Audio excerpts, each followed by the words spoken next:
Hey guys, welcome or welcome back.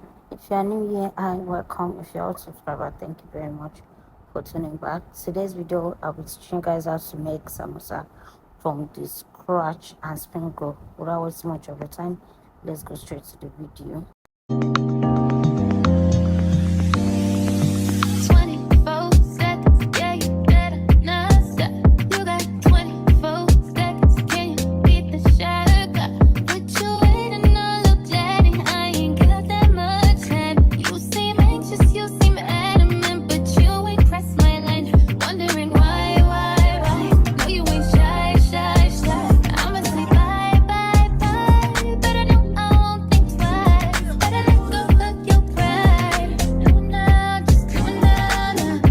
So guys, we're driving straight in, and you'll be needing carrots, you'll be needing cabbage, and you'll be needing spring onions. Spring onions is totally optional.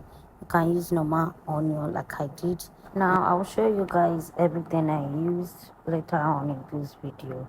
But first thing you want to do is to grate your carrots and every other things little. You want to make sure to chop, grate, or blend, but just make sure that it is super little. Now, to remove the germs from it, all I did was use baking soda to wash it.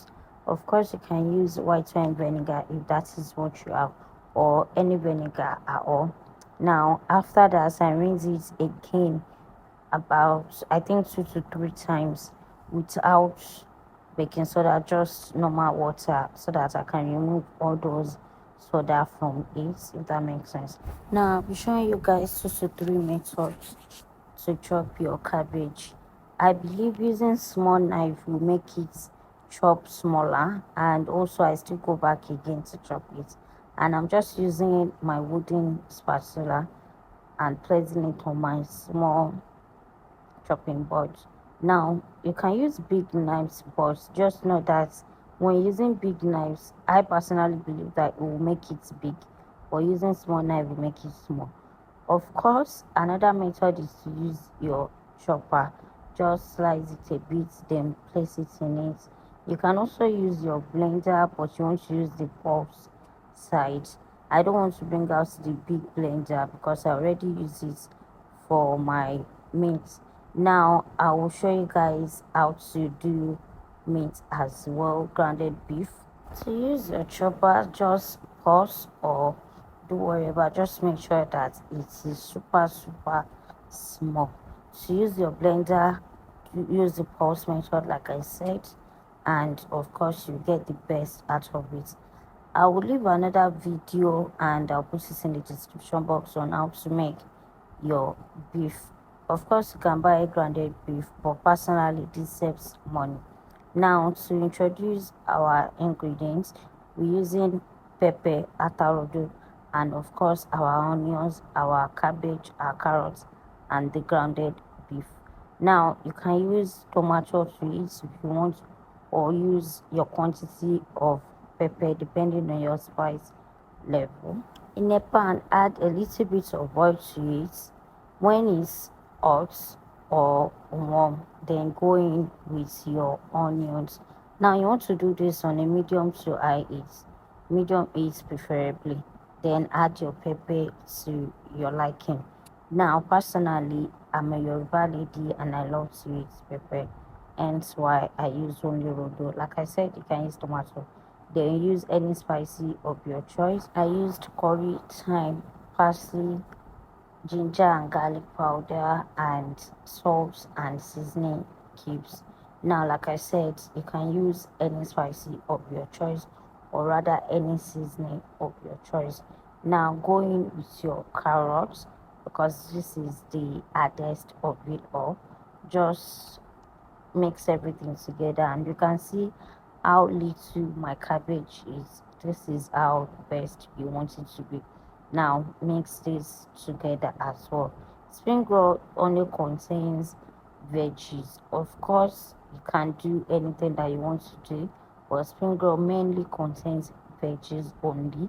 I later went into adding a little bit of beef to some part of it anyways.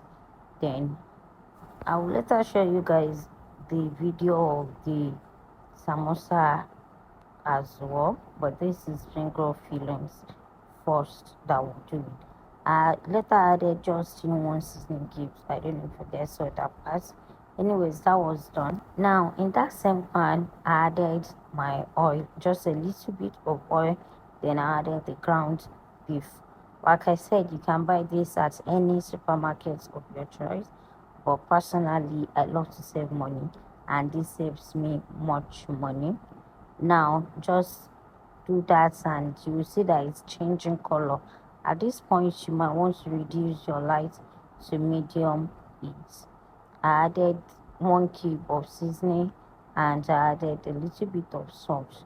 Now you will see that the water is coming out. The color has completely changed to brown from red, and this is when you know that it is cooked.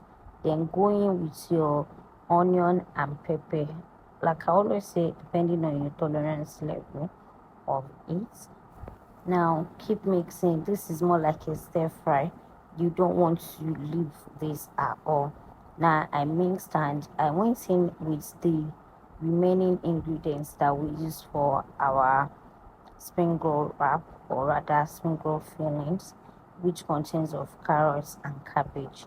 First thing is the carrots, then I later went in with the cabbage. Mix everything together and you want to give it room for the water to dry. By doing this, all you just want to do is make a hole in the middle, spread it out, turn it, do whatever, but do not cover it in anything you're doing, because we want that water, the moisture and the oils to completely dry. Another method is to put this in sieve. Now for our wrap, we'll be using 4 cups of flour, and I'm using a can, or rather a tin. Of course you can use your measuring cup, that is 250 gram, but this is 200 gram, if that makes sense. In anything you making that contains flour, you want to make sure to sieve it out, and this is because sometimes this has dirt in it. Now adding a teaspoon of salt, add in a tablespoon or 2 tablespoons of sugar, depending on how sweet you want it to be. I would advise you do small batch first, then see what you want. Right now for water, I would advise you go in gently with your water. We use about 3 cups of water for this mix because we're going for a more watery look. Add about a cup of water, mix, add another cup, mix, but just make sure that you mixing gently and you mixing to no lumps at all. You want to make sure that this is totally lump free, because this will make or break your end result. Also guys, I'm not a baker, I'm not a chef or a cook. I'm just a lady who likes to cook and experiment new things. This was my first time making this, but I want to say I really tried, and you guys can learn from this totally. And also another thing is practice makes perfect, especially when it comes to wrapping samosa. To wrap spring roll, it's totally easy, but to wrap samosa, I would suggest you start by using paper. Just cut a sheet of paper and try folding it about 2 to 3 times, or as perfect as you want your thing to be. Now for the first method, heat your pan in a medium heat, very medium to low heat, and take your brush it all over. I'm doing a longer, or rather a more rounded one, so that we can cut it at the end to give us 2 to 3 wraps. Make sure to coat every inch of your pan with the batter, and you will need your nails for this, because this is what you will use to remove it. After removing the first one, you want to layer it with flour, because you don't want another layer to get stuck in between, if that makes sense. Now this is another method. Just use your spoon, pour it, then use your brush to make it go round, if that makes sense. Now I later continued to do this method, but of course I interchanged. Now you can do anyone that works for you. Just try the both methods. I think I did about 3 methods in this video. So anyone that works for you, that is what you should just go for. But personally, I just do anyone that comes to my head, because like I said, this was my first time making it, so I'm trying all my options. Now this is another method, is just to do it in the middle part, but personally I don't like this, because aside the fact that it wasted a lot of my time, and that thing is, it was not that good, because at the end of the day the sides were super hard, and of course I had to trim it out. Another thing you should know is that these things are very, very hot. So like I said, you need your nails for it, but then again you still end up using your hands to turn it, and it is hot, trust me. So I see why these things are expensive, but I mean, doing it at home saves you money, except the fact that of course it is stressful and your leg will surely hurt you. Now this part is self-explanatory. I don't know how best to explain it, but all I did was to layer everything, and I trimmed the edges and make it more like a square, if that makes sense. And I divided it into two. Like I said, this is totally self-explanatory, so I'll leave you guys to watch it and see what I'm talking about. But do not trash the sides that you cut off, because we will need it later on to make another snack entirely.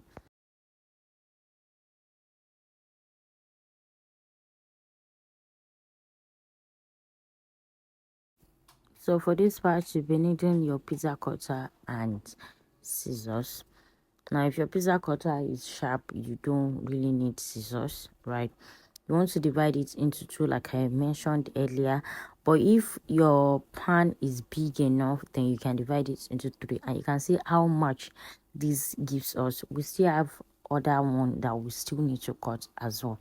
Now to fold your samosa, I'm sorry I don't know how to explain it, but I'll leave you guys to watch it as well, because I don't know what words to use in the folding, but just know that you're folding to make like a triangular shape, if that makes sense.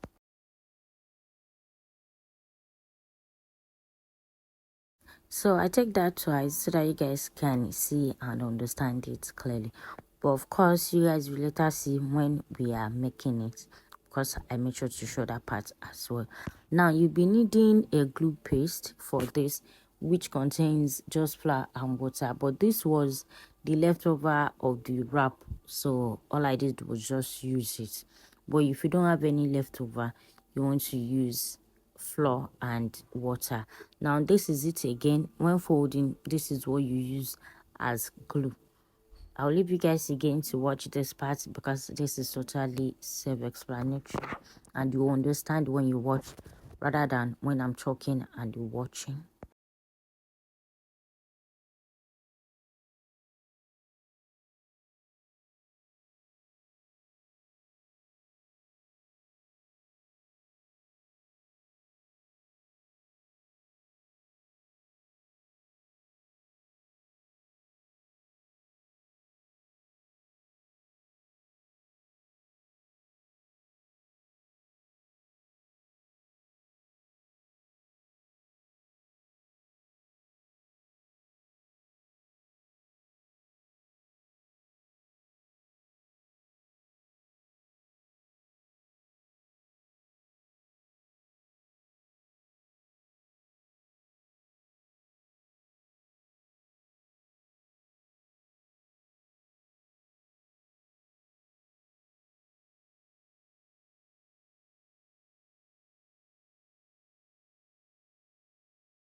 Now if you've watched to this part, please kindly help me to like this video, and of course do not forget to subscribe.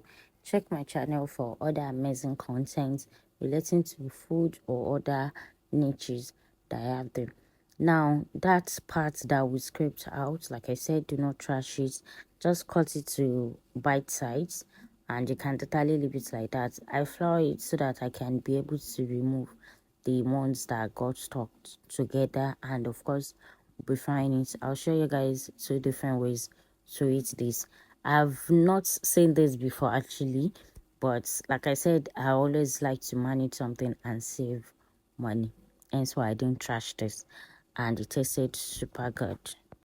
Now to fry your samosa and spring roll, you'll be needing more like a deep fry, but not super deep fry. So you might use pots and you might want to use your frying pan. It's totally optional. Make sure your oil is hot, but not overly hot to make it burn, because we still want this to cook through, if that makes sense. So now I'm sorry I lost some clips here, so just manage it with me, right? I'm sure everybody knows how to fry something, right? I don't know if you guys can see some of my samosa wrap wasn't samosa enough. But like I said, this was my first time, and when next I tried this, it actually came out beautiful, right? And also I have remaining fillings. If you have remaining fillings, just keep it in your freezer. When you're about to use it, bring it out and pour it in a sip, so that the water that's formed in the freezer could come out, if that makes sense. You don't need to fry it again, you don't need to do anything to it. Just make sure you bring it out about an hour before actually using it. Now for that one, just pour it in that oil and fry it. This came out super delicious. Remember, it's same fillings that we use. It's the same thing, the same amount of sugar, the same amount of salt, right? Like I said, I'll show you guys 2 ways to eat it. This is for people that like pepper, just like myself, and if you don't like pepper, just leave it this way. Another way to eat this is to make a sauce, just like when you go to some restaurants, they make sauces for their samosa and spring roll. You could do normal sauce, mayonnaise sauce, or pepper sauce. So now this one, I added a little bit of grounded pepper, atagungu, to it, and it was super delicious.